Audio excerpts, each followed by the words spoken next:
Ассаляму алейкум, добрый вечер. На протяжении 23 лет крымских татар пытались разделить. Делили сначала политически, а затем был спровоцирован раскол и на почве религиозной.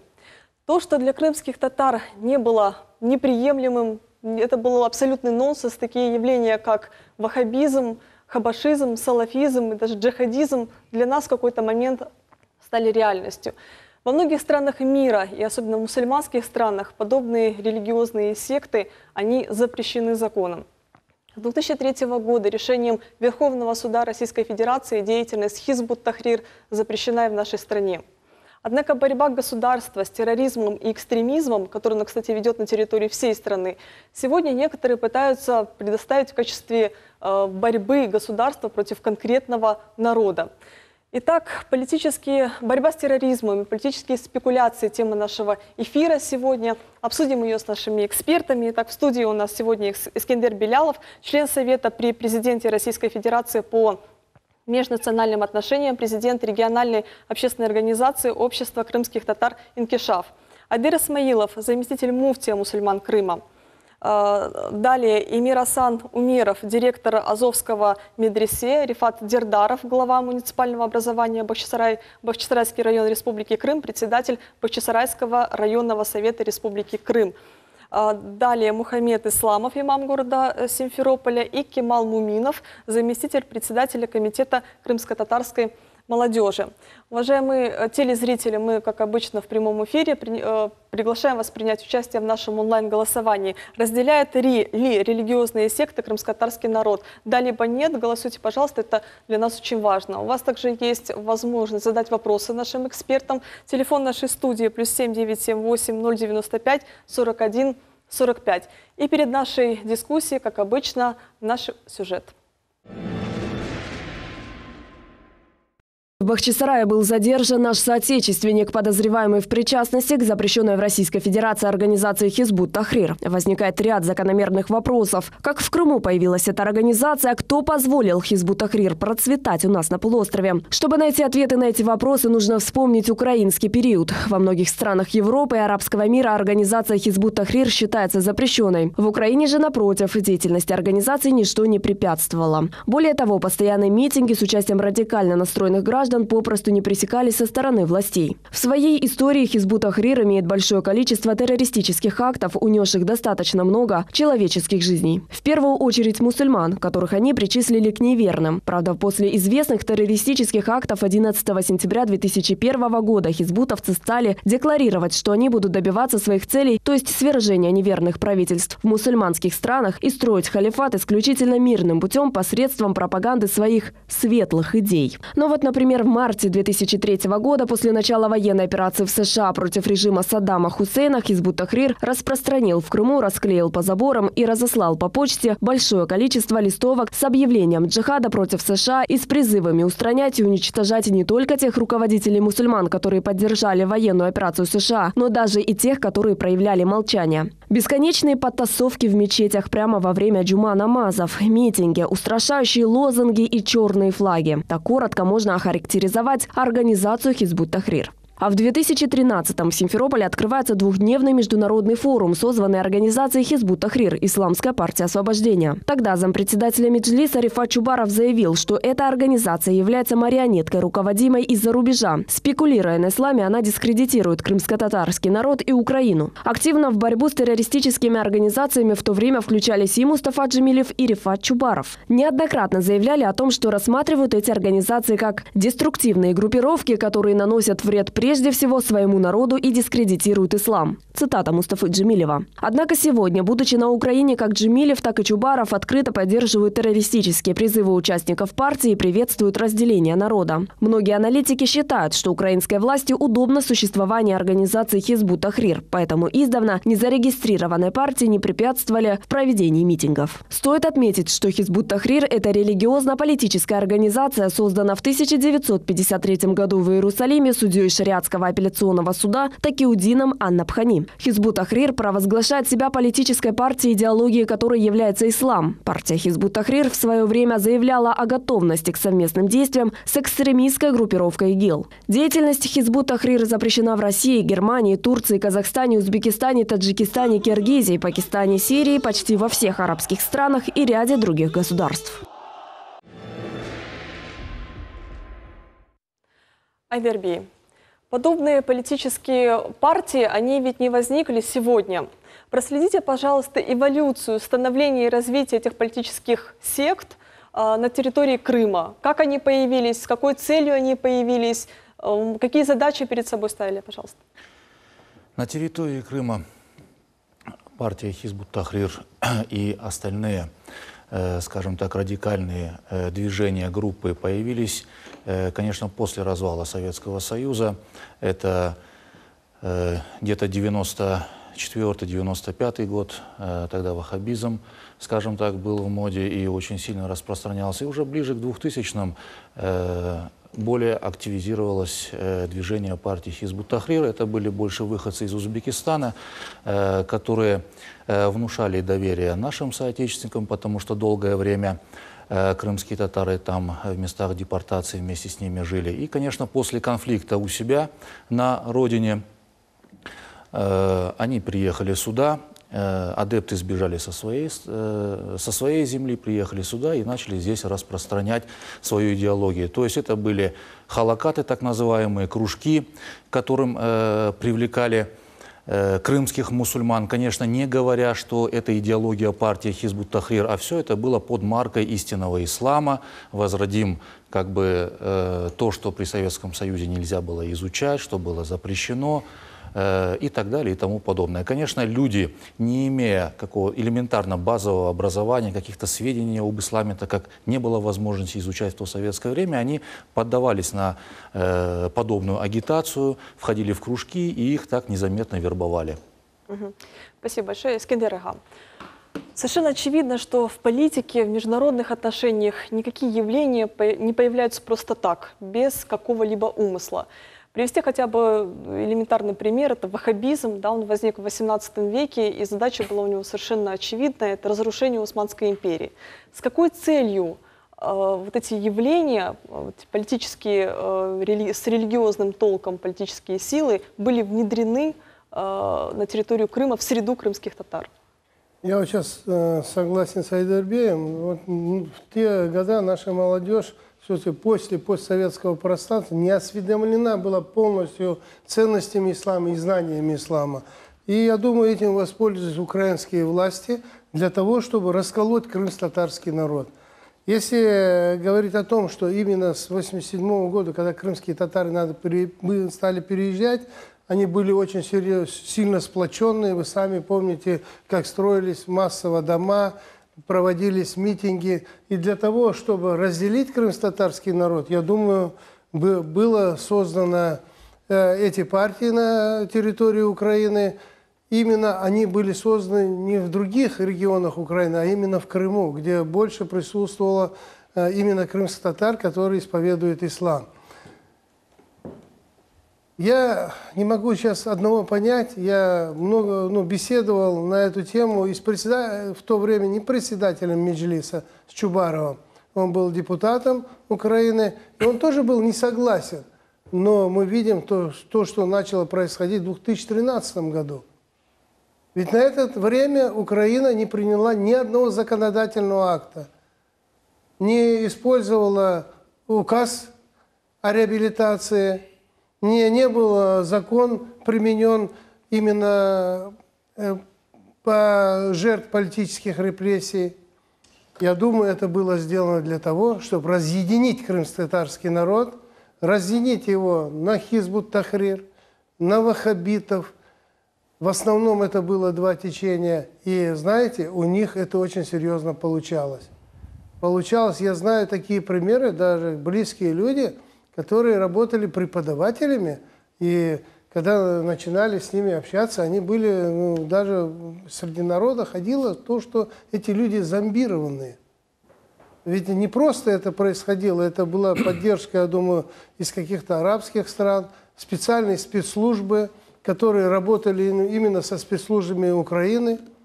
И вы видели, что получилось. Вот мы сейчас смотрели фрагмент фильма, а я хочу сказать не о фрагменте. Я помню те дни, когда с черными флагами по всем регионам Крыма ездили молодые люди и, будем говорить, настаивали на своей религии. Они унижали наших имамов, унижали стариков наших.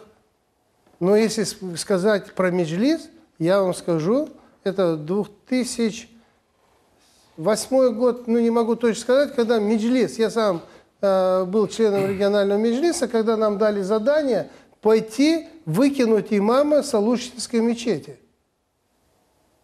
И когда выкидывали этого имама на руках, он кричал полиции: помогите, помогите, и полиция сделала так, чтобы этот имам не пострадал. Вот надо из этого делать вывод, что сделано было только для того, чтобы разделить крымско-татарский народ. Да, у нас первый звонок. Алло, слушаем вас. Алло, говорите, пожалуйста. Как вас зовут и какой регион вы представляете? Асанов Ришат. Угу. Ришат. Ришат Аха, задавайте ваш вопрос. Вот зачем нам нужны вот хизбут и эти все, вот это ваххабизм. Вот это у нас на Евпатории был нападение, это пришли ваххабиты, хотели нападение сделать на центральный джама. И был на Искандии тоже, мы весь народ собрались там. Угу. Зачем это нужно? Вообще bizning balla chaqamiz o'sha. Ne kerak u Qrimga kelib yashab, endi boshladik yashamaga bu vahhabitlar. Барадачи. Зачем это нам нужно? Сагулмус, Ришат Ага. Этого не было. Да, Айдерби, пожалуйста. Мы как раз таки собрались, чтобы поговорить об этом, что крымско-татарскому народу никакие сектантские воззрения, никакие чуждые нашему традиционному пониманию ислама идеологии не нужны. Необходимо понимать, что если Хизбут Тахрир возник в Палестине, то ваххабизм возник в Саудовской Аравии. Хабашизм, который, кстати, процветает в Евпатории, у них там возник в 60-х годах в Эфиопии, потом переехали в Ливан. То есть это все зарубежная идеология, которая внедрена сюда с, скажем так, с позволения и правоохранительных органов, и властей Украины. Я хочу привести несколько примеров конкретных. Например, при Украине 48 автономных общин было зарегистрировано республиканским комитетом по делам религии. В то время этот орган проводил регистрацию, большая часть из которых была представителей Хизбут Тахрир. То есть была практически создана юридическая платформа для их деятельности. Были зарегистрированы общественные организации, женские организации. Вот те митинги, которые мы видим, это митинги были организованы от имени религиозной общины Давет, например, зарегистрированной в Симферополе. Кроме того, привоз сюда литературы, приезд, например, пропагандистов, идеологов из-за рубежа. Мы видели в этом сюжете, что люди далеко не из Крыма там присутствовали на этом митинге. Вот. Кроме того, финансирование, оно все сюда приходило. Конечно же, не без контроля, не без ведома спецслужб Украины это все проводилось. И на наши неоднократные обращения к президенту Украины на тот момент, премьер-министру, генеральному прокурору, к премьер-министру республики, Автономной Республики Крым на тот момент, мы не получили ни одного ответа. То есть официальные письма у нас на руках. Естественно, если это все рассматривать в таком контексте, что это все вредило мусульманам Крыма, мусульманской умме Крыма, крымско-татарскому народу, который вернулся из мест депортации и пытался здесь у себя на родине обосноваться, развивать свою культуру, язык, религию и так далее, то это все сделано было для разобщения. Если это все смотреть в контексте, например, того плана ассимиляции, который был озвучен Романом Бессмертным в начале 2000-х годов, то все становится на свое место. То есть здесь мусульмане грызлись друг с другом из-за того, что эти все секты были созданы, а кто-то, значит, со стороны на этом делал политику.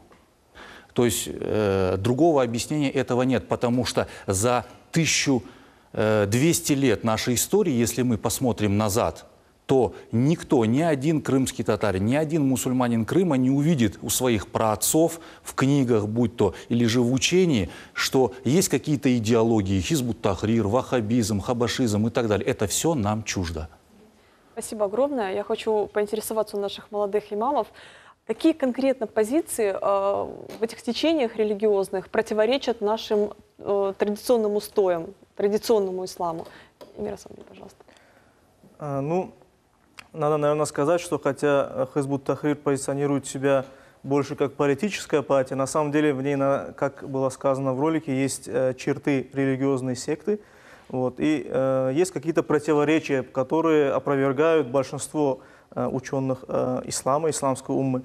Эти противоречия касаются как и вероубеждения, так и преподнесения ислама, как мы должны доносить до людей ислам, религию нашего народа, скажем так.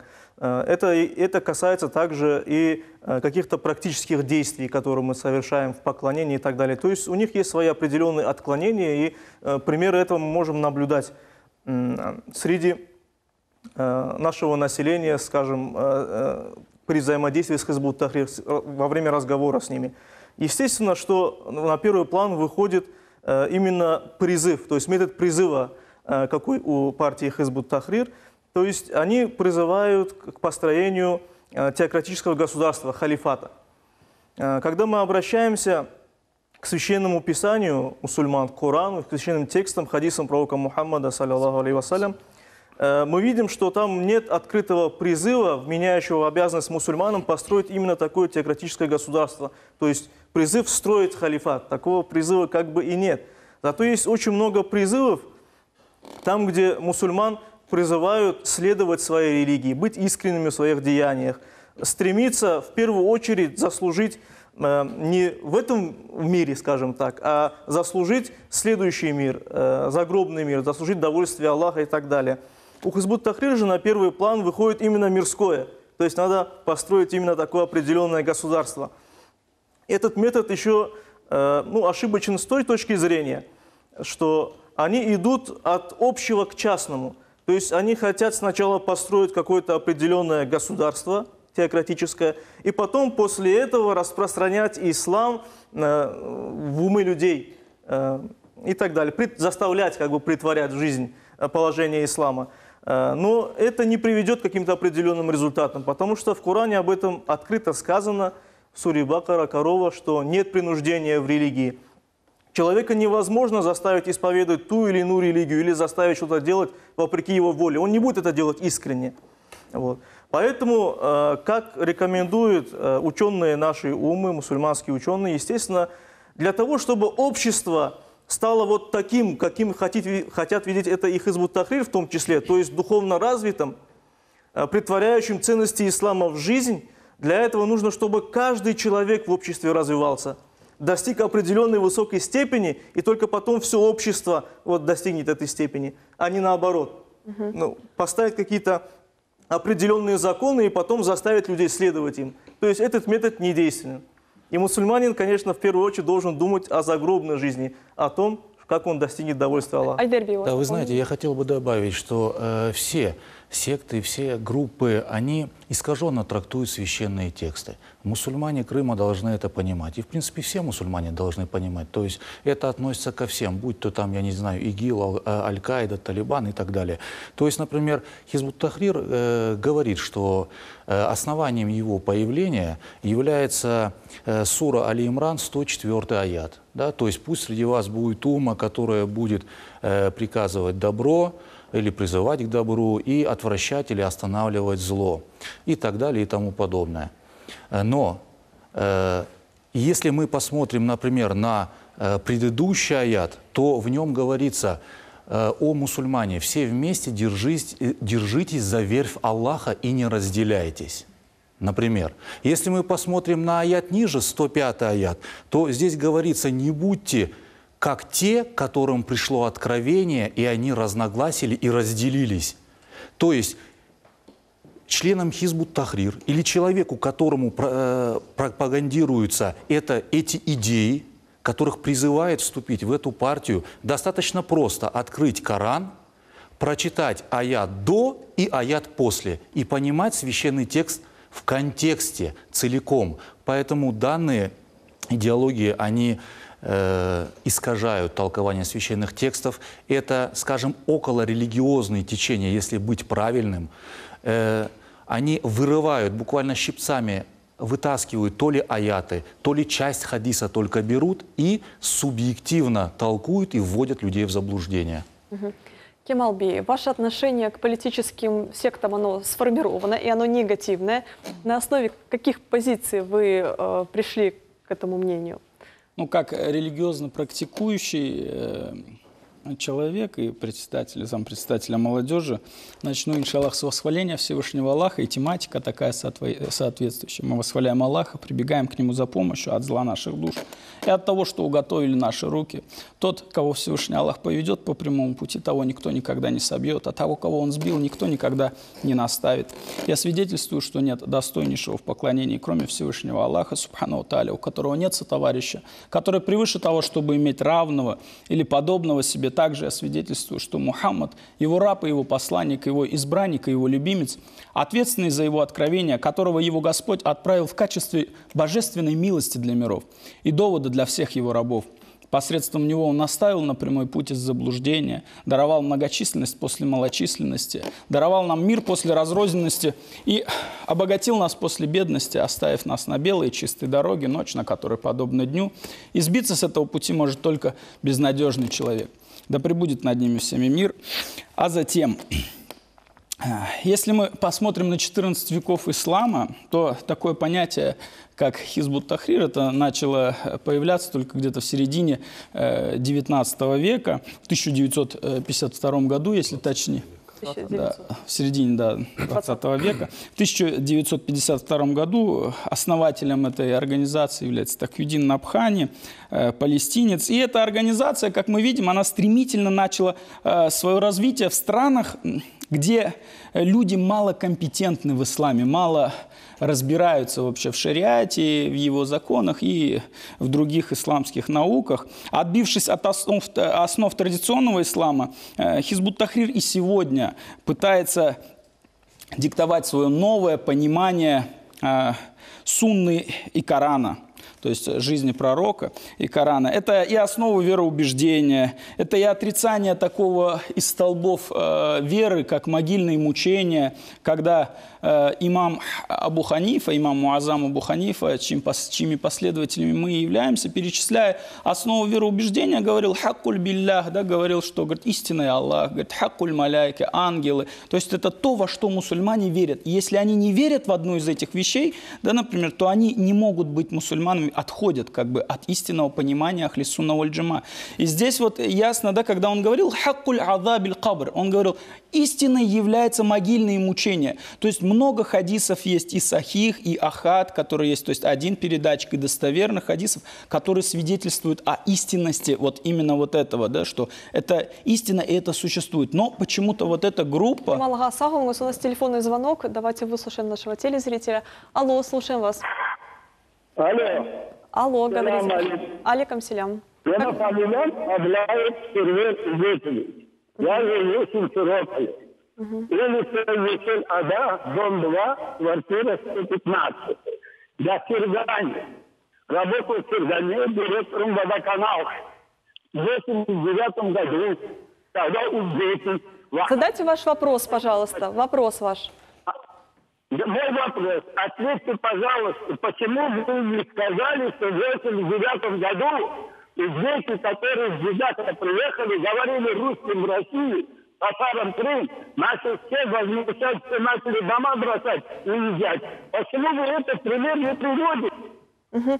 Спасибо большое за ваш звонок. Ну, да, не совсем почему? понятно. Это до конца вопрос не понял тоже.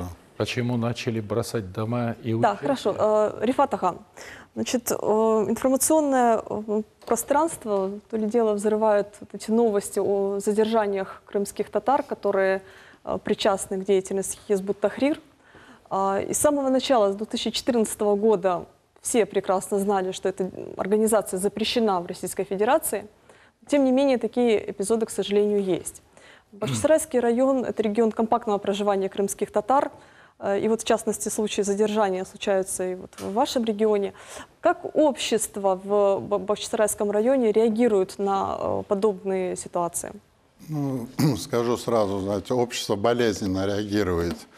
Любое общество, обыск, там, задержание, это понятно, что в любой семье это прошло какое-то горе. А наш, как крымско-татарский народ, пережил депортацию и увидев столько много трудностей в своей жизни, и, конечно, он еще больше, знаете, потому что вот я согласен с то, что сегодня говорил наш заместитель Мустюбеева, Айдар, он очень правильно сказал, многие люди не понимают. И вот даже находясь на приеме, приходят люди и говорят, вот там обыск, там задержание.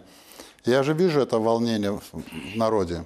Хотя, когда начинаешь разговаривать, когда начинаешь объяснять ситуацию, народ начинает слышать. Потому что вот если мусульманское государство, да, это запрещенная организация, если мусульманское, о чем можно говорить сегодня? И те призывы, которые сегодня вот посылаешь в общество, да, вот не надо, да, посмотрите за детьми, не делайте, да, вот задумайтесь. К великому сожалению, да, есть люди, не слышат, вообще не хотят слышать, но есть много людей, которые прислушиваются. И даже вот последнее задержание, да, вот последнее задержание, оно уже было намного больше, вот Муфтият хорошую работу провел, да, вот Муфтибей хорошую работу провел, потому что мы помним первое задержание, как народ собирался, там разницы нет. Вы же помните, как вот в 90-х годах, когда мы только приехали, конец 80-х, только сказали митинг, все крымские татары поднимались и шли. И сегодня, вот на последнем задержании, да, уже такой большой массы не было. Понятно, что они в любом случае есть, они проходят, и сегодня общество переживает. Угу. У нас телефонный звонок есть. Алло, слушаем вас. Алло, задавайте ваш вопрос. Алло. Алло, селям алейкум. Алейкум селям. Как вас зовут и откуда вы? Предложение этим Хизбут Тахрир и ваххабистам. Меня зовут Кемал. Угу. Этим ваххабистам, как политическим, по 10 лет дать, и потом, чтобы они Коран наизусть выучили, и тогда они сами растворятся. Да, спасибо большое, мы вас услышали. Дело в том, что у нас реклама, мы вернемся очень скоро.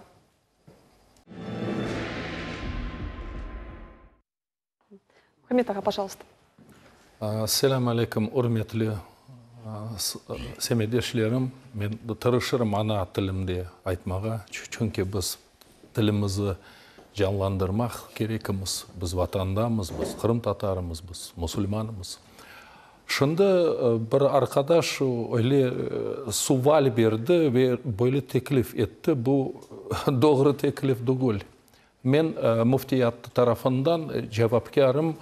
Esirlerden iş alıp armaq üçün men ziyaret ettim koloniyaları ve sezonu ve bilesiniz türmede yaxşı şey yoktur. Birinciden biz ağnamaq gerekimiz. Böyle inatlıq etken ballar üçün men bir-iki söz söylemek isteyim. Balaçıklarım, toxtanız, vazgeçiniz. Siz bizim ballarımsınız. Bir Kırım Tatar üçün canımız yana. Birlikte elhamdülillah bu bereket ve hayır var. Ayrılıkta azapı var. Mutlaka şimdi azap çekeler. Çok horantalar, babasız kalgan evlatlar, ağlap kalgan analar. Ama ne için? Ne için bu analar bir taraftan merak etmediler onların balların ne yolga turdular. Üçün biz kasevetlenemiz, şahsi men kasevetlenim, benim ballarım ne boyunca namaz kılalar, kaysı mezhebini tutalar, kaysı kitaplarını okuylar, kaysı hocalarga baralar ve kayırden ilim alalar. Böyle sual her bir ana baba yaşlıktan özüne ve ballarına vermek gerek.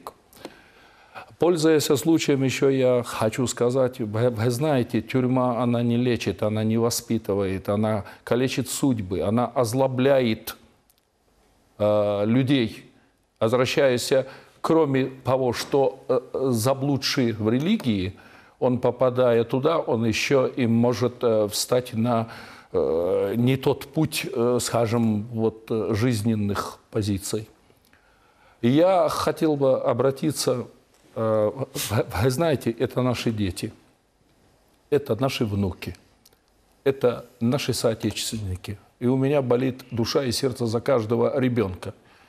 Я тот человек, который дуа делаю, чтобы мой народ множился на родной земле. Не уменьшался, а множился. Чтобы сегодняшние 250-300 тысяч превратились в 500 тысяч, миллион. Чтобы мы, как другие народы, имели те блага, которыми пользуются другие народы тоже. А для этого нам надо единение, законно избранный Курултаем наш единственный представительный орган, духовное управление мусульман Крыма, которое, эльхамдулилля, работает. Почему-то никто не говорит о тех заслугах, которые проводит наше духовное управление в разъяснительных работах.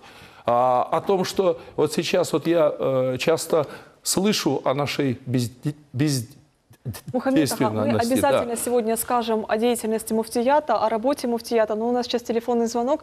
Алло, слушаем вас. Elvira Hanım, akşam şerifleriniz hayırlı olsun. Selam aleyküm. Меня suvalim Руслан Сакаев, Ахмедчтин. У меня один вопрос назрел. Что планирует делать наш муфтият, крымский мусульман, и дорогие имамы, которые стоят в эфире, по выводу отсюда, с территории Крыма, всех этих хизбут-тахристов? Это не секта, это большая идеология. Спасибо огромное за ваш звонок. Пожалуйста, Айтерби. Я отвечу на этот вопрос. Действительно, это очень большая идеология, это такая корпорация всемирная, где сосредоточены большие возможности, средства, скажем, я думаю, что и ученые средства, и это не просто исламский мир. За этим стоят далеко, я думаю, могучие люди и силы. Вот. Поэтому в первую очередь я считаю, что вот проблема сектантства – это общенациональный вопрос. Точно так же, как и проблема языка. То есть духовное управление одно с этим не справится. Но наша позиция, я скажу сразу, лечить, то есть исправить. Мы сейчас говорили о том, что неправильна сама идеология. Она пагубна для нашего народа. Она разрушительна для нашего народа. Вот. А об идеологии. А уже о тех молодых, которым внушили эту неправильную идеологию теми или иными манипулятивными способами. Да? Мы знаем, что книги пишут по методике нейролингвистического программирования там, и так далее и тому подобное. И когда человек читается, он вчитывается, и это буквально отпечатывается у него. Все, он ведомый человек, то есть зомбирует людей, и это необходимо понимать. Поэтому мы хотим вылечить нашу молодежь, спасти ее, донести до нее правильные знания, достоверные знания ислама, чтобы они не входили в конфликт со своим историческим наследием, со своими традициями, чтобы не конфликтовали в семьях, с родителями и так далее. Потому что секты – это очень страшно. Это когда человек не признает отца, не признает авторитет матери, не признает ни национальных институтов, ни государственных институтов, ни духовенства не признает, ни имама, никого. То есть у него есть его партия, он дал клятву на верность. То есть они присягают, там, когда становятся членами Хизбут-Тахрир. И у него есть только веление его амира по цепочке, то есть руководителя, и все. И что он ему скажет, он будет это делать. Это вот признаки сектантства все. Поэтому мы говорим, что это общенациональный вопрос. Поэтому все родители в семье, они должны быть внимательны. Куда уходит их ребенок, с кем он общается, что у него в компьютере есть, какие книги он читает. Если он критикует, например, какие-то свое духовенство, критикует, например, не в тот день он праздник делает и так далее, это большие вопросы, это все признаки, и на это необходимо обращать всем внимание. У нас еще один телефонный звонок. Алло, слушаем вас. Алло, говорите, пожалуйста. Алло, добрый вечер. Добрый. Салям алейкум всем. Олег? Мне хотелось бы задать вопрос нашей уважаемой студии по поводу того, что у нас в Крыму сейчас не только есть так, Хизбут Тахрир, будем говорить, у нас есть и вновь, я не знаю, как пришедшее новое течение. Хотелось бы обратить внимание всех, кто сейчас в студии, и духовное управление наше, в том, что с Кавказа пришедший суфизм не в той форме, которая присущ нашему исламу, который был присущ сподвижникам, саллаллаху алейхи вассалям, а в той искаженной именно форме, от которого страдают семьи, от которого страдают дети в семьях. Нет понимания, потому что идет вразрез с исламом, с нашей религией. Да, вопрос мы ваш поняли. Спасибо вам большое.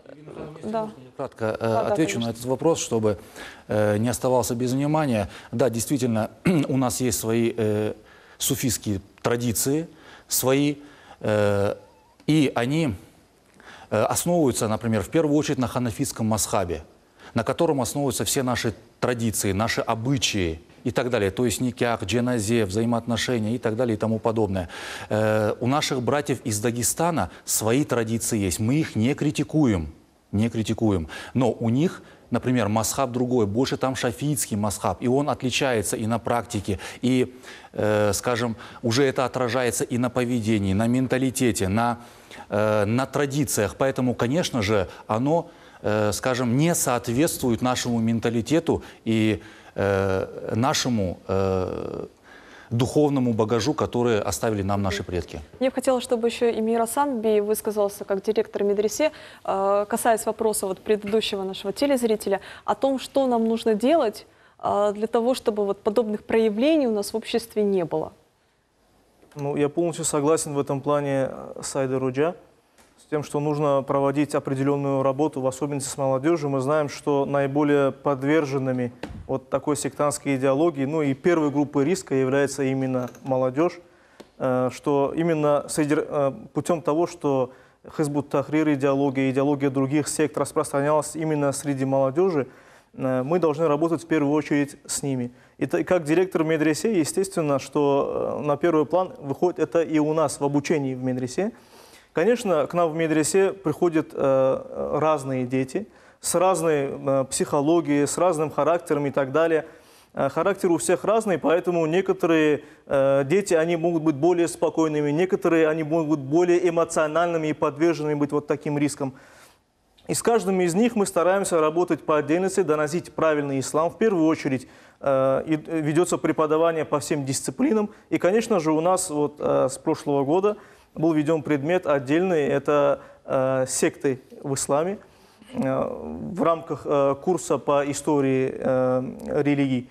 Что касается всего Крыма, то, естественно, наибольший груз ложится на имамов и на ту деятельность, которую они осуществляют в мечетях, среди джамаатов, когда они проводят сухбеты, когда собирают людей, или во время джума намаза, когда проводят свои ваазы. Естественно, каждый из имамов должен доносить именно правильные постулаты нашей религии, объяснять, в чем разница, не давать возможность тем потенциальным людям, которые в связи со своим характером, они немного могут быть радикально настроены или с какими-то бытовыми ситуациями, чтобы их не привлекли в свои сети, скажем, такие сектантские ячейки. Мы должны работать, и естественно, что муфтият эту работу ведет. Об этом, наверное, Айдар Бей лучше расскажет. Да, вернемся еще к этому. Я прошу прощения, у нас еще один телефонный звонок. Алло, слушаем вас. Алло. Алло, да, говорите, пожалуйста. Алло, говорите, вы в эфире. Мен Чеченкадан Зебурем. Мен 75 yaştan balam. Biz Уралдағына депортированы olduk. Bütün тяжести перевидели. Сейчас у нас в Крыму очень тяжело. Я каждый день плачу. Теперь нашим мусульманам какие бы они ни были, пускай договорятся, и чтобы мы были общие мусульмане, это есть мусульмане. И крымские татары мы. Не надо нам сейчас кого-то обсуждать, помочь друг другу. И детям нашим, и внукам, и правнукам. Я очень вас прошу вот в студии, пожалуйста, помиритесь и поддерживайте друг друга. Я очень этого хочу. Спасибо. Чао. Чохсагумас. Этот вопрос, он всегда вызывает огромные эмоции, очень сильные эмоции у людей. Можно понять. Айдарбек, пожалуйста. Біз Қырым татар миллетіні қайғырғанымыз үшін бұны музакире етеміз. Де халқымызға мына шынды бұндан әвел 15 ел бойынша біз бұларының зарары олғанını аңлатамыз. Біріншіде, егерде бұл фырқа сайыплері Қырым татар байрағы харам деселер, Қырым татар гимні харам деселер, мен патриот, мен Қырым татар миллетін патриотым деп айтып оламаса, озыны патриот саймаса, Қырым татар тілі бізге керек ме деп айтса, бойле бір яшылық, бойле бір түшінжеде несіл етішсе, Уралдан біз мұнда қайтып келдік. Не олacak? Біз ватанымызда ғайып олып кетecekміз. Оның үшін яшыларымызға, яшылы инсанларымызға, яғни büyük инсанларымызға bütün bu meselelerini yaxşı аңлап, яшыларға аңлатмақ түші. Мухаммед бей, пожалуйста. Бек қошылам Айдар Hoca'nın sözlerine. Мен де öyle düşünüyorum ve evet bizim esli başlı analarımız, babalarımız, ular mutlaka iş alıp бармақ кереклер, шахси örneklerde, описанием депортации, описанием изгнаний, рассказы о том, как наш народ долгие времена без родины жил, и теперь мы приобрели родину, и мы должны держаться за эту родину, за нашу землю родную. И, конечно же, мы должны следовать традициям нашего народа, который жил веками. И наш народ, наши аксакалы должны на личном примере прививать это молодежи. Вот эти чувства патриотизма, bizim urfadetimizin, bizim dinimizin, bizim vatan sevgisinin, evet o этот айтса, İslam'da millet yoktur, İslam'da dil yoktur. Yeter ki Arapça bil ya da Rusça alfabet, o doğru değil. O bizde halkımız, her bir halkın vatanı var, her bir halkın dini var, her bir halkın urfadeti var ve tili var. Biz o şeylerine ne bek sımsık sarılmak gerekimiz. Сагун Сайдербей, задам вам очень такой вопрос актуальный. Вот эти политические наши иммигранты, они сейчас очень любят спекулировать вот этими моментами, связанными с задержаниями наших ребят, крымских татар. Я спрошу прямо, существуют ли сегодня какие-либо основания говорить о том, что крымские татары здесь, в Крыму, подвергаются репрессиям по национальному либо религиозному принципу? Да, действительно, мы часто слышим, что мусульмане Крыма подвергаются репрессиям, крымские татары и так далее. С религиозной точки зрения скажу следующее. Когда можно так охарактеризовать ситуацию? С точки зрения ислама мы видим 5 столпов ислама есть. Любой маломальски грамотный человек это знает. Это шахада, то есть слово свидетельство. Это намаз, это ораза, то есть пост, это хадж, это закят, это столпы ислама. Что значит столб? Это то, на чем ислам держится. Значит, если эти вещи практикуются, принципиальные, самые основные, значит, ислам в этом обществе живет. Я спрашиваю, по этим вопросам проблемы есть? Нету проблем. То есть, кто сколько хочет, может совершать намаз. Кто сколько хочет, может шахаду читать. Кто сколько хочет, может давать зекят, держать пост, и в хадж, наоборот, государство содействует и помогает мусульманам Крыма выехать. В этом году рекордное количество человек, 360 человек выехало, и даже финансовую помощь как республика, так и федеральный центр оказали в этом вопросе. К этому мы можем добавить еще мечети, строительство, обучение Корану, изучение основ ислама. У нас работает медресе, читаются азаны. У нас праздники признаны официальными выходными днями по указу главы республики. То есть поэтому с точки зрения изучения и претворения ислама в жизнь, столпов ислама в жизнь, никаких проблем нет. Поэтому говорить о том, что мусульман притесняют по религиозному признаку, не стоит. Здесь налицо, конечно, получается подмена понятий.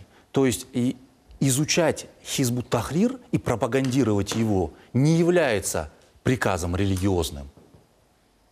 Аллах и его пророк повелел 5 столпов ислама исполнять, а не входить в какие-то секты, организовывать какие-то кружки, спорить праздник в тот день или в этот. То есть это субъективная, чуждая нам идеология.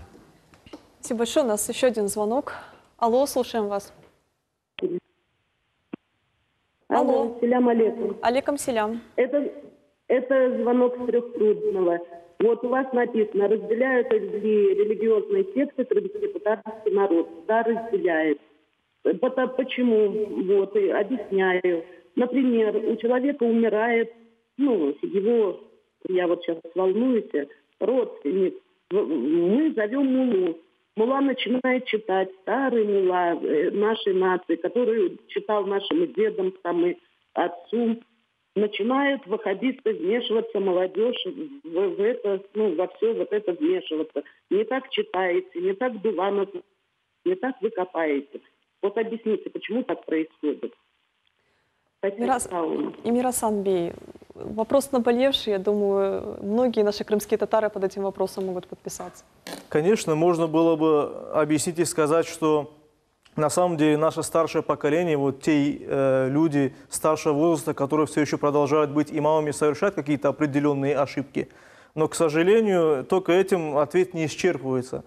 К сожалению, мы были свидетелями того, что очень часто таким образом, пытаясь как-то зацепиться к людям, которых остальные джамаат или муфтиат признают имамами, муллами и так далее, приглашают на дуа, таким образом пытались занять их место. Для того, чтобы с еще большей активностью, с большим успехом проповедовать среди населения. Такие случаи были и захваты мечетей, и попытки. Духовное управление давно уже много лет с этим борется.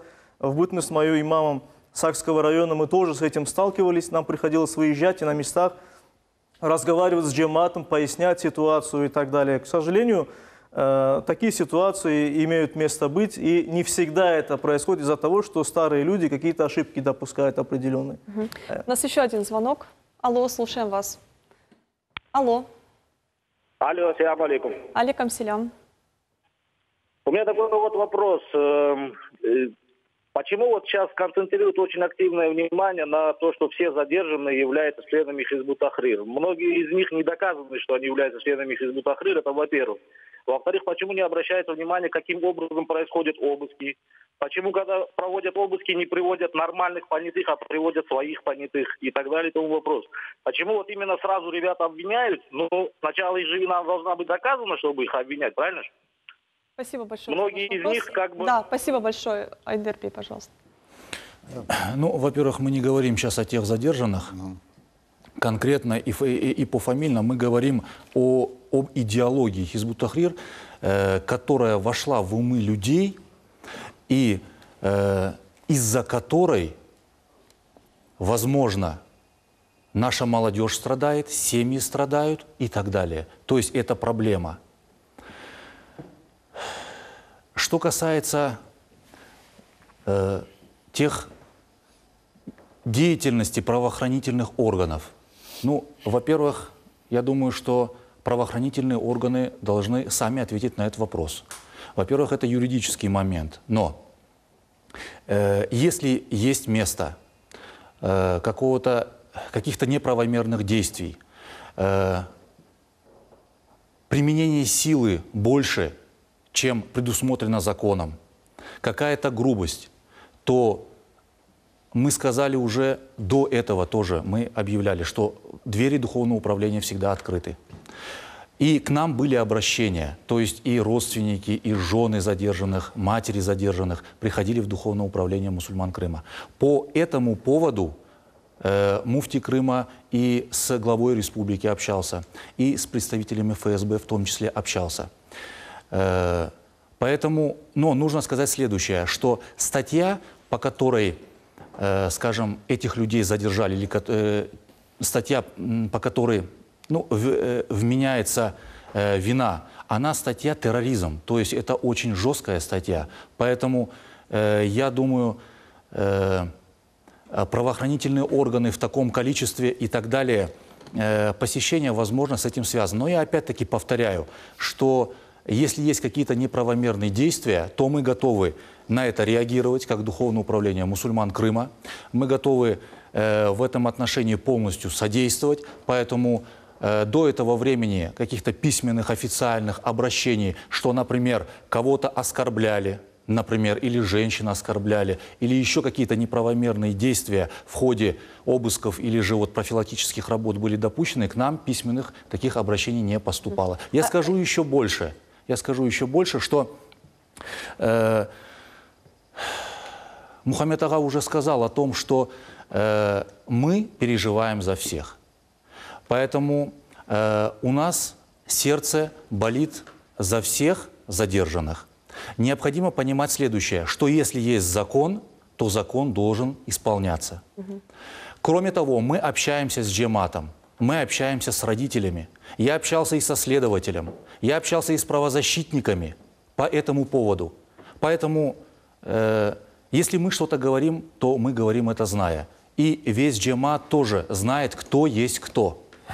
Поэтому, скажем, кого-то обмануть не получится, выдать что-то, скажем, таким образом, как ты хочешь, тоже это не будет. Поэтому нужно всегда говорить правду, нужно следовать все-таки закону, который есть, и на законных основаниях необходимо добиваться то ли смягчения наказания, то ли изменения каких-то санкций по этому поводу. Мы со своей стороны определенную работу провели. Если нужно, я могу рассказать. Айдарби, тут стоит, наверное, немножко более уточнить этот момент. Дело в том, что, опять-таки, это вопрос очень болезненный для крымских татар, и он вызывает очень много эмоций. И это абсолютно понятно, потому что задержанными чаще всего оказываются отцы троих, четверых детей. Зачастую это бывает единственная кормильца в семье. Это все понятно. Но дело тут в чем? Их обвиняют, вот они говорят, какие они террористы? Пишут они там посты какие-то, литература у них какая-то, но они же не террористы. Но дело в том, что даже причастность к деятельности террористической организации – это тоже преступление, правда? Да, естественно. То есть здесь заведены уголовные дела, и поэтому людей содержат в местах лишения свободы, и расследование идет. По крайней мере, как правоохранители говорят, то есть мы берем информацию тоже со средств массовой информации, и с уст правоохранителей. Следует сказать следующее, что привлекают за деятельность, участие в деятельности террористической организации. Не обязательно, чтобы этот человек пошел, кого-то убил, что-то взорвал и так далее. Нужно понимать. То есть матери приходят к нам тоже, они все плачут, они говорят, менам балам яхше, мой ребенок хороший, там и так далее, он уважительно относится и так далее. Никто не говорит, что он плохой, он не террорист. И адвокаты так говорят, он не террорист. Это неправильно расставлены акценты. То есть никто не говорит, что он террорист. Говорится, то есть или вменяется ему в вину, что он участвовал в деятельности запрещенной террористической организации. Эта деятельность может быть пропагандой, раздачей брошюр, привлечением. Активность в социальных сетях. И так далее, да, и так далее, и тому подобное. Поэтому здесь немножко, здесь примешана политика. То есть здесь цель будоражить крымско-татарское мусульманское общество, оно присутствует явно. У нас еще один телефонный звонок. Алло, слушаем вас. Алло, говорите, пожалуйста. Селям алейкум, студия. Алейкум селям. Ильшат Аблизисов. Мен бұндай мұражатта боламын ве суал. Мына біз, иншалла, Орта Азиядан башқа ерлерден көчіп келдік, бұнда Қырым татар оларақ. Біз мына шынды бір сой жамылерде худбе, ваз, орыс тілінде кешірілі. Біз, мен ағнағаныма көре, милет оларақ Biz musulmonmiz, Qrim tatarlar. Biz o'z tilimizni, dinimizni agar saqlayacak bo'lsak, biz mutlaqo jamilarda, mutlaqo juma namozlarida Qrim tatar tilida olib bormak kerakmiz. Bu vazmin xudbeni. Başka yabancı milletlerge olar anlamalar deb biz orus tilinde alıp barsak, biz bek balaban yanlışlık etemiz. Hizbut Tahrir, onların maksadı, biz hepsimiz anlayız, halifat maksadları. Onlarda millet yoktur.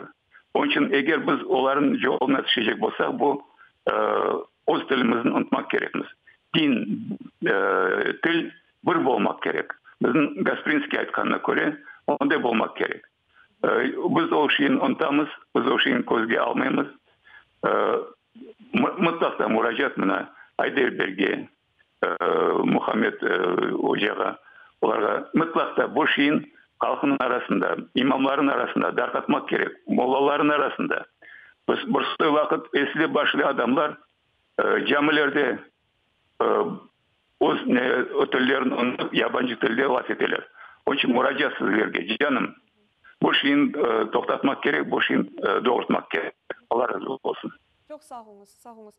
Эскендер Яха, возвращаясь к предыдущему нашему вопросу, мы знаем, что Инкишаф очень много делает в этой плоскости, работает вот с ребятами, которые оказались в такой ситуации. Пожалуйста. Я вообще хочу чуть-чуть добавить, о чем говорил Айдер.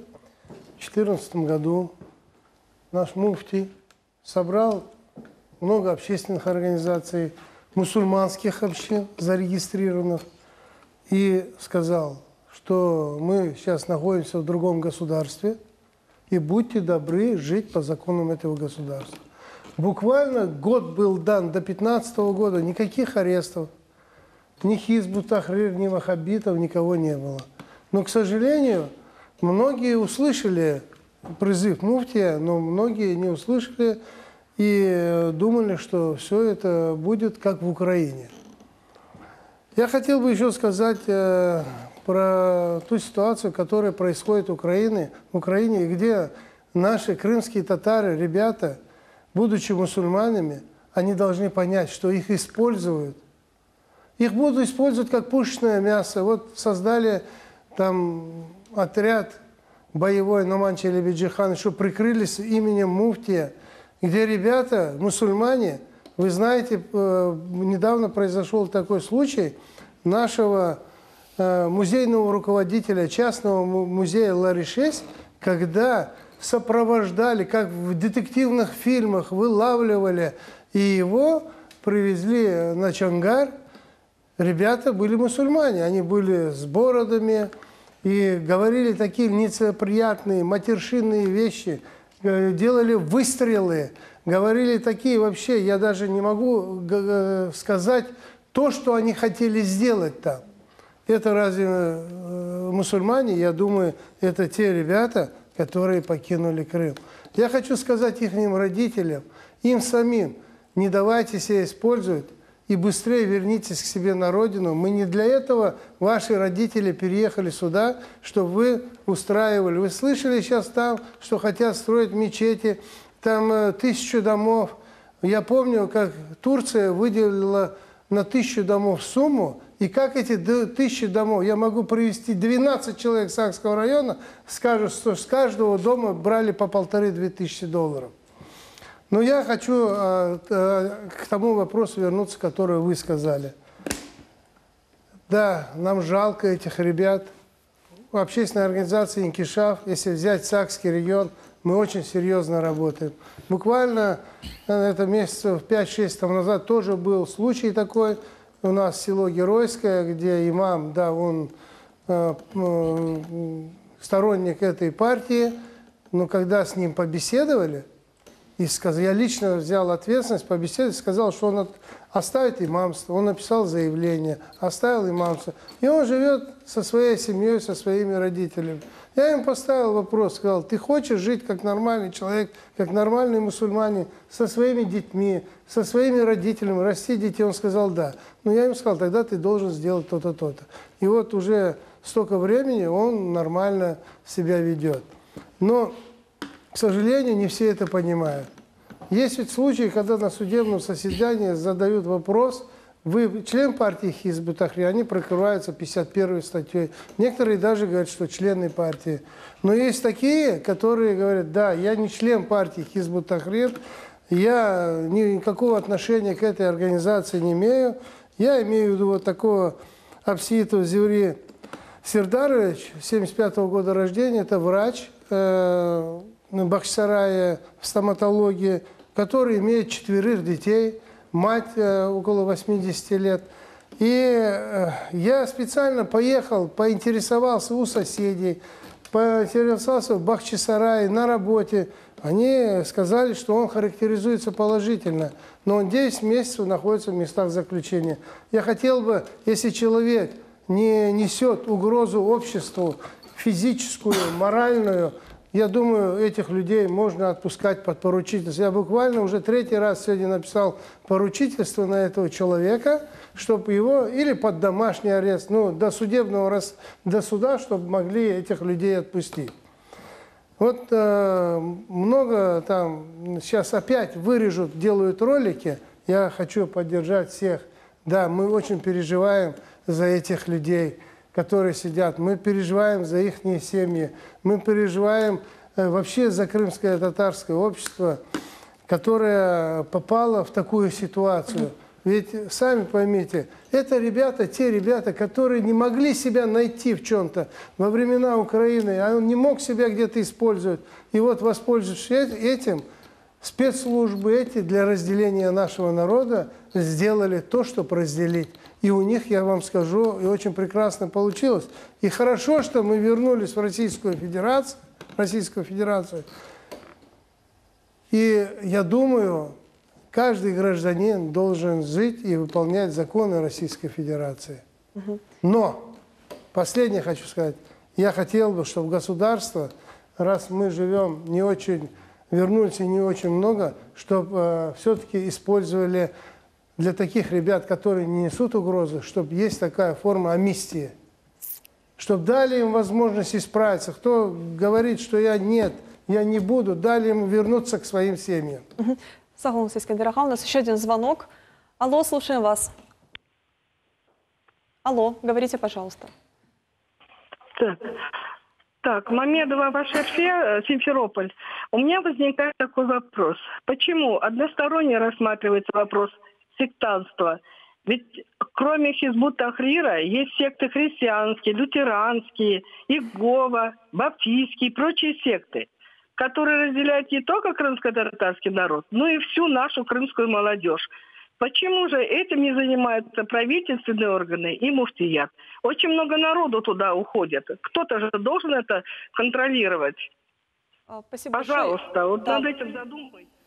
Я так понимаю, что речь идет о тех сектах, которые привлекают в свою среду крымских татар, в том числе христианские. Да, именно. Да, Духовное управление этим вопросом занимается. Я неоднократно давал и комментарии. И было поручение нашим имамам тоже разъяснять подобные вопросы в общинах мусульман на местах. Поэтому определенная работа ведется. А более конкретно, например, по христианским сектам, или даже христиане их христианскими не считают в принципе. Вот. Но это, наверное, уже теологи больше христианского направления, наверное, должны рассказать уже сами. Это первое. Второе. Здесь мы ведем речь о том, что очень сильно распространилось в нашей среде, что подтачивает наши корни, просто-напросто духовные, национальные ценности уничтожает. И еще потому, что это сейчас волнует наше общество. То есть все общество из-за этих арестов, оно волнуется, оно беспокоится. И именно поэтому мы объясняем и говорим, что просто-напросто человек, вот то понимание, которое было при Украине, он должен оставить в стороне. То есть реальность поменялась, законы поменялись. То, что там можно было, здесь уже нельзя. Как Искандер Аға сказал, муфтий Крыма в самом начале еще, в феврале 2014 года, общался с правоохранительными органами, когда действие российского закона только началось на территории Крыма. И тогда было сказано нам, что вот у вас здесь очень сильно распространены те-то секты. Они запрещены, некоторые из них считаются террористическими организациями, некоторые экстремистскими организациями. Закон это запрещает, поэтому мы будем применять санкции. Муфти Крыма тогда сказал, и есть видео, что вы хотите закрывать наших детей за то, что было дозволено при Украине. Закон обратной силы не имеет. В то время искусственно были внедрены здесь секты, книги, уроки. Газета печаталась 30-тысячным тиражом, газета «Возрождение». То есть это все было свободно. Поэтому дайте людям время адаптироваться к этим законам, уничтожить всю эту литературу, привыкнуть, перейти и осознать вот новые реалии, которые появились. Был дан год, Эскендер Ага сказал правильно, но потом был дан еще год для перерегистрации религиозных общин, то есть до 31 декабря 2015 года. И если вы помните, то обыски начались, новая волна, а там, по-моему, 2 дела было, это еще при Украине было начато по севастопольским ребятам, поэтому обыски начались еще в январе 2016 года. Поэтому существовал мораторий определенный. И это было благодаря обращению муфтия. Поэтому муфтий свое слово сдержал. Но, к сожалению, некоторые люди книжки спрятали. Они посидели 2 года, смотрят, все спокойно, все нормально. Муфтий за нас заступился. А потом прошло время, они опять эти книжечки вытащили, значит, и начали читать. Нет, так не бывает. То есть есть закон, его нужно исполнять. Просто не нужно этого делать. Читайте Коран, совершайте намаз, держите пост, ездите в хадж, изучайте ислам. Никаких проблем нету. Эскендер Ага, еще один очень принципиальный момент. Дело в том, что вот семьи, которые оказываются в этой ситуации, они чувствуют, что вот эту тему подхватывают наши политические мигранты там в Киеве. И они ложно полагают, что они могут им помочь каким-то образом. То есть они начинают слушать их советам, начинают как-то обращаться к ним. Что вы посоветуете семьям наших крымских ребят, которые оказались в такой ситуации? Вы знаете, они, наоборот, усугубляют положение. Я буквально вчера слушал выступление Чубарова, где у них нет понимания и в Херсонской области. Непонимание с многими руководителями в Херсонской области. Если они не могут, будучи в Украине, помочь своим соотечественникам, встать на какие-то там должности там, или какие-то льготы крымским татарам. А что они могут сделать для этих семей? Я поэтому хочу сказать этим семьям, вы, и у меня совет, вы лучше больше обращайтесь в муфтият. Поверьте муфтию. Муфтий очень серьезно переживает. И не только муфтий, весь муфтият. И все крымские татары за этих ребят. Я думаю, муфтий сделает больше пользы, и общественные организации, к которым они обращаются, сделают больше пользы для этих семей, чем те, которые убежали отсюда, убежали. Я могу открыто говорить, что недавно Чубаров говорил, что он не убежал. Нет, он убежал. Я могу это доказать. Перед отъездом, буквально за неделю, он был в Сакском районе, и у меня есть 12 человек, которые сидел, и когда он сказал, да, я уеду, а то меня посадят. Они много начали показывать разных роликов, фильмов. Я думаю, надо уже говорить всем правду. Вообще, чем занимался Чубаров? Я вам скажу больше. У нас есть такой Куртумеров Джавдет Ага. Он очень такой старый политик, старого формата. И когда пришел Чубаров, а не Ремзи Ильяс, он сказал, ребята, через 2 года Меджлиса не будет. Так и произошло. И все делает сейчас Чубаров для того, вообще, чтобы и в Украине уже Меджлиса не было. Но я думаю, мы должны все-таки, вот я слышал, Савасанлар, что вспомнили про Курултай. У нас есть Курултай. Я думаю, делегаты Курултая должны подумать за эти 3 года и сделать выводы. Все-таки за Курултаем, за делегатами стоит народ, и стоят все вот эти проблемы, о которых мы сейчас говорим. Муфтий избирает Курултай мусульман Крыма все-таки. У нас еще один телефонный звонок. Алло, слушаем вас. Алло. Да. Говорите, пожалуйста. Да, я вас слушаю. Задавайте ваш вопрос. Хорошо. Я уже в прямом эфире? Да, вы в прямом эфире. Как вас зовут? И задавайте ваш вопрос. Да, я Ибрагимова Ленура. Вот Аллаха шукр, салям алейкум, вся студия. Я хочу вам задать один вопрос. Вы понимаете, вы все сейчас сидите, вот все такие, все мужья и думаете об... А вы не понимаете, что весь мир под Аллахом? Все, это от Аллаха. Мураш не пройдет один свой вот путь. Владимир Владимирович Путин нам дал от Аллаха. Вы понимаете? Он дал нам для того, чтобы нам в этом мире что-то сделать. Хизбут Тахрир, Аллаха шукр, образованные, нормальные мальчики. Образованные все, Аллаха шукр, все образованные.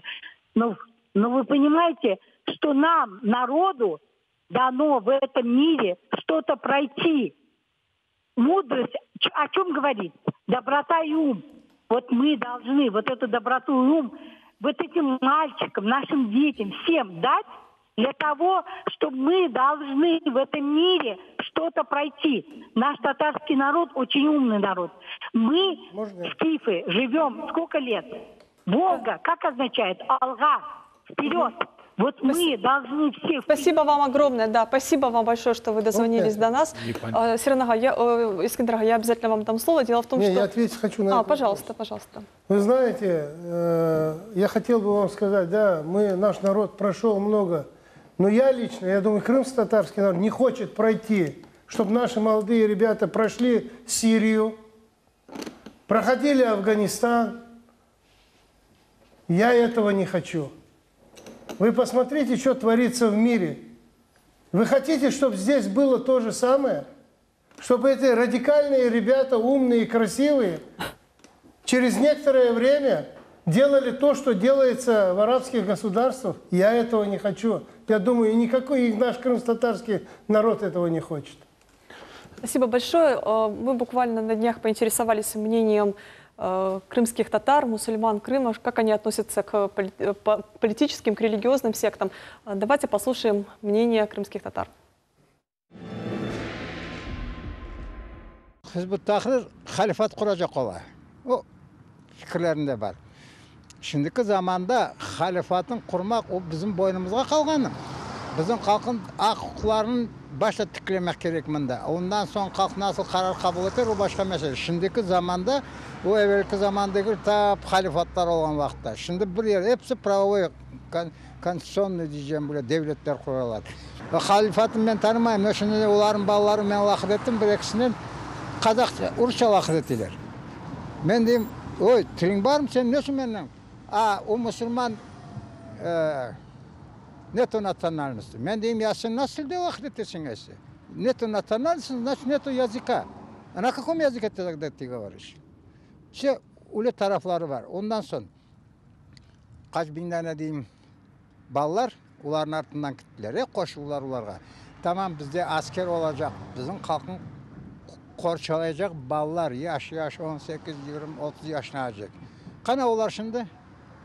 Ya o kadar adam bunda olan olsa şimdi ne için öyle bir soyları çıkıp bundan gittiler korkup.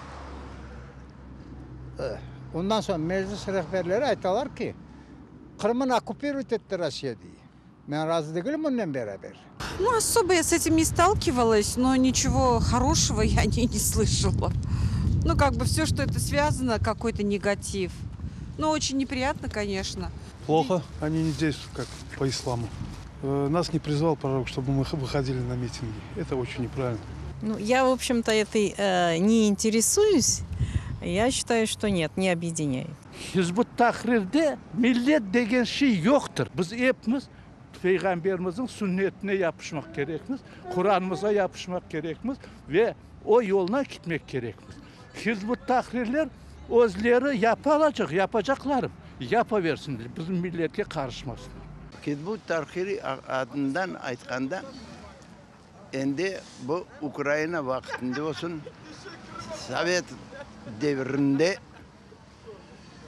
bütün takat hükümetin adamları koydular bizim halkı bölmeye. Ne kadar halkımız bölünse он кадар колай улара бізден расправляться. Мында келген соң бұл Украина бұл ролі алды өзінің үстіне.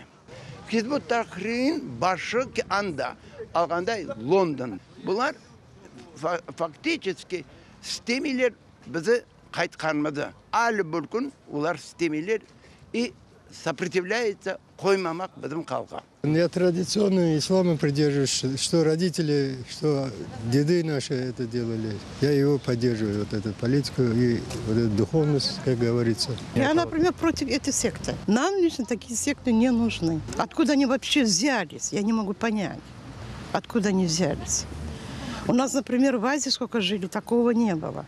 Вот здесь распространение между мусульманцами это тоже идет вражда. Я, например, я тоже против этого. Это вот раскол идет между нацией. У нас одна вера. Вот раньше наши отцы, прадеды, вот какая у нас вера была, вот на этой вере надо держаться. Мы считаем, что это не религиозное течение там, а это обыкновенная секта, которые зомбируют людей и в нужный момент могут использовать в любых провокациях. Хотя мы не раз с ними говорили, среди них очень много заблудших людей. Я не говорю, что они плохие. Очень много заблудших людей. И потом, особенно молодые люди, которые они агитировали, им пичкают всякую ненужную литературу, читают их, другие направления они не читают, и при этом не могут понять, где правда, где ложь. И они как зомби становятся. Да, и Мирасан Бей, правду говорят наши крымские татары, наши известные активисты, такие религиозные, политические группы, они раскалывают наше общество? Конечно же, я считаю, что любая религиозная секта, она раскалывает народ, и вообще религиозные секты появляются по политическим мотивам.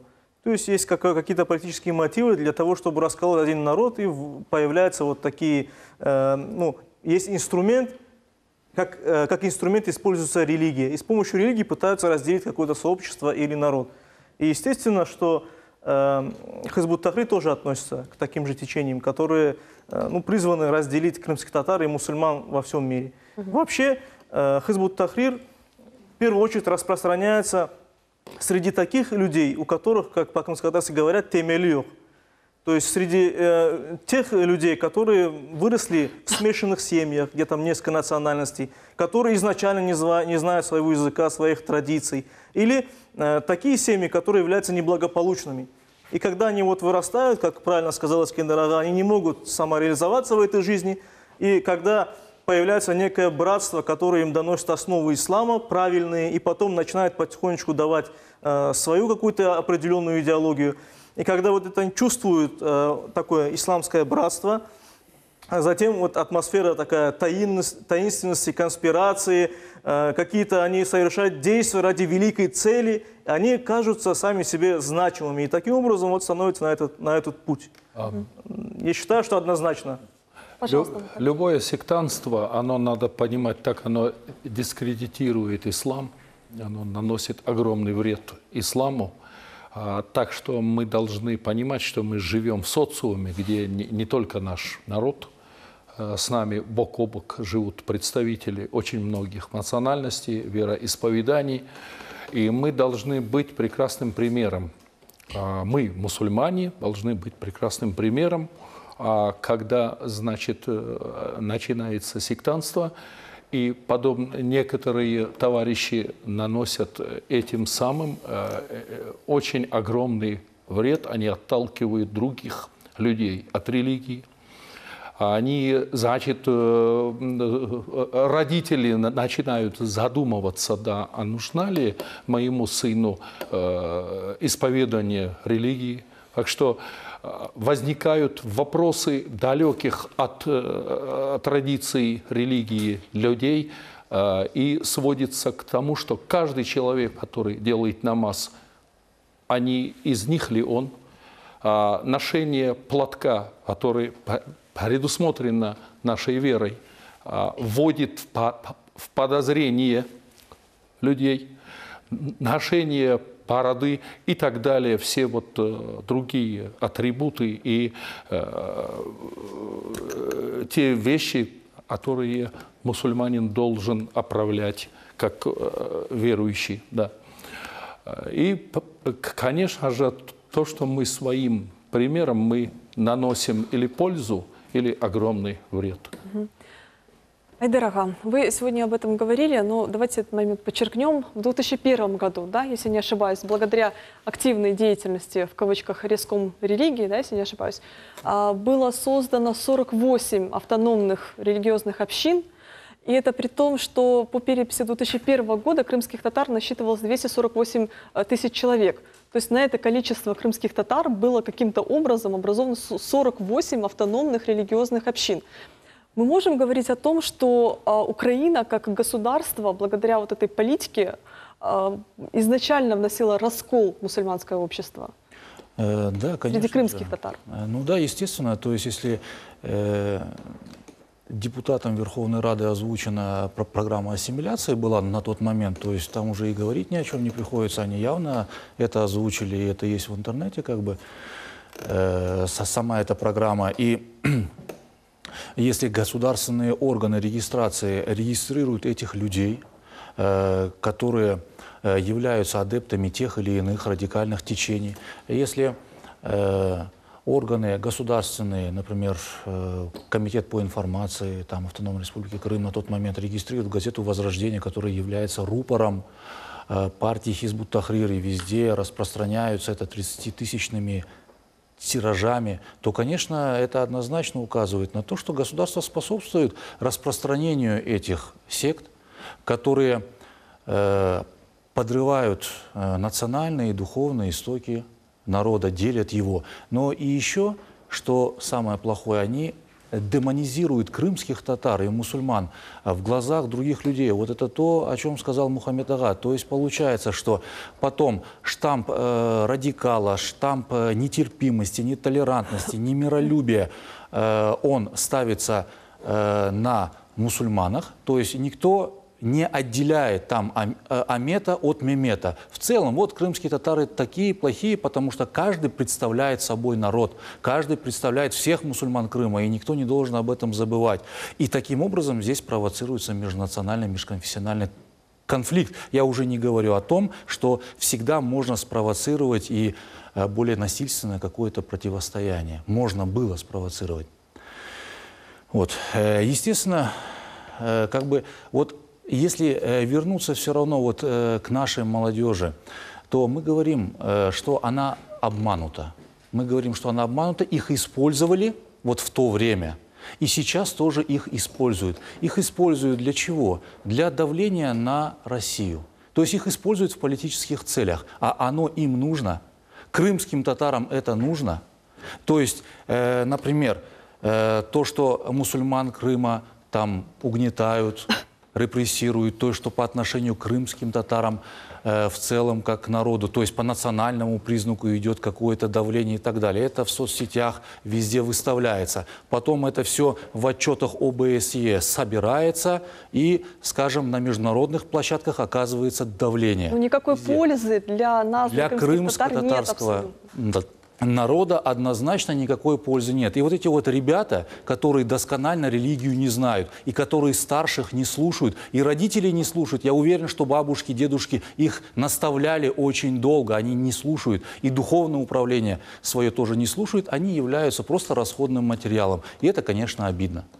Айдар Бей, один из лидеров движения Хизб ут-Тахрир здесь, в Крыму, Фазыл Амзаев, когда-либо призывал крымских татар воевать за ИГИЛ? Ну, я, в частности, этого не припомню.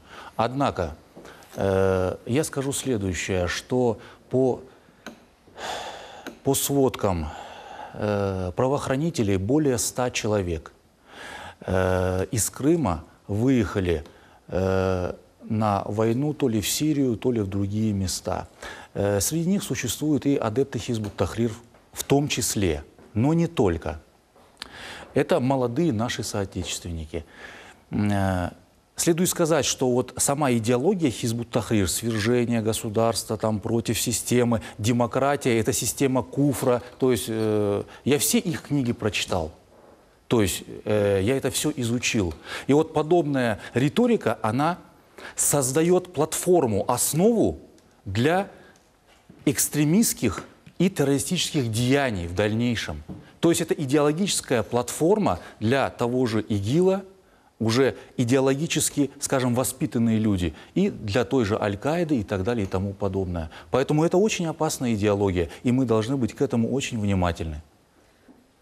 Рифат Бей, мы не можем говорить о том, что в нашем информационном обществе нет ресурсов для получения информации, в том числе касательно законодательства Российской Федерации. Но тем не менее эти случаи происходят. Какую работу ведете вы на местах для того, чтобы предотвратить причастность наших ребят, крымских татар, в подобных террористических организациях? Думаю, ту работу, которую мы ведем, вот наши коллеги озвучили, и зритель, наверное, сегодня это много чего услышал. Понятно, на всех местах, где только мы услышим об этом, да, мы всегда стараемся пресечь. Разговаривая со старшим поколением, вот нашими, да, вот, всегда говорим, чтобы смотрите за детьми, будьте внимательны, потому что сегодня есть возможность остановить, завтра это будет поздно. И в любом обществе, особенно вот в нашем, если взять в обществе, то, конечно, все эти радикальные, вот, которые течения расходятся, ну, я думаю, любой родитель и любой уважающий себя гражданин, он будет пресекать. И вот я чуть отойду в сторону, вот, я вот, допустим, вот, очень согласен с нашими роли, которую сейчас показали, что действительно вот благодаря нашему старшему поколению, это нашим родителям, бабушкам, дедушкам, да, мы сохранили ислам. Находясь в депортации, это все пережить и привезти сюда сегодня. И, конечно, обидно, когда вот проходит, вот, встречаешься с людьми, вот было вот сейчас важное, вот коллега нам тоже поддержал, тоже сказал, что старый человек делает намаз, и ему молодой приходит и говорит, вы делаете это неправильно. Ведь если, находясь в высылке, вот на депортации, это все сохранилось и вернулось сюда, вот давали там, многие говорят, 3 дня не делается, 7 дней не делается, вот я, знаете, то же самое, что вы сейчас сказали, что неправильно, знаете, ну, это нельзя так говорить, ведь только благодаря нашему поколению, старшим, это все сохранилось. Пожалуйста. Вы знаете, вот 31 октября 2016 года было проведено заседание Совета при президенте Российской Федерации по межнациональным отношениям, где я являюсь членом Совета. И именно эта тема ислама была очень серьезно понята. И президентам было дано задание именно для подготовки преподавателей, это не только в Крыму, но во всей России. И ну, было признано, что не хватает преподавателей. Вот спасибо, сейчас у нас работают в медресе. Оттуда будут выходить ребята, которые уже знают именно законы Российской Федерации. Я думаю, в Крыму мы искореним Хизбут Тахрир, конечно, именно с помощью вот молодежи, тех людей, которые знают законы и знают тот ислам, который должен быть присутствовать в нашей стране. Сагул Насыскиндарага, огромное спасибо нашим экспертам. На протяжении нашего эфира сегодня у нас шло онлайн-голосование. Раскалывают ли религиозные секты наше общество, крымско-татарское общество? Да, ответили 1226, нет, 124 человека. Я думаю, что позиция наших телезрителей, она очень показательна. В ходе эфира сегодня наши эксперты говорили о том, что религиозные секты, они размывают национальную идентичность, призывают к экстремизму и раскалывают общество. Но самым главным для нас представляется то, что деятельность подобных религиозных сект, она противоречит законодательству Российской Федерации со всеми вытекающими отсюда последствиями. И это не борьба государства против крымских татар, это борьба государства с терроризмом и экстремизмом. И нам нужно помнить одно. Для того, чтобы спокойно жить в своих семьях, нужно просто не нарушать закон. Огромное спасибо за ваше внимание. До встречи в следующий четверг.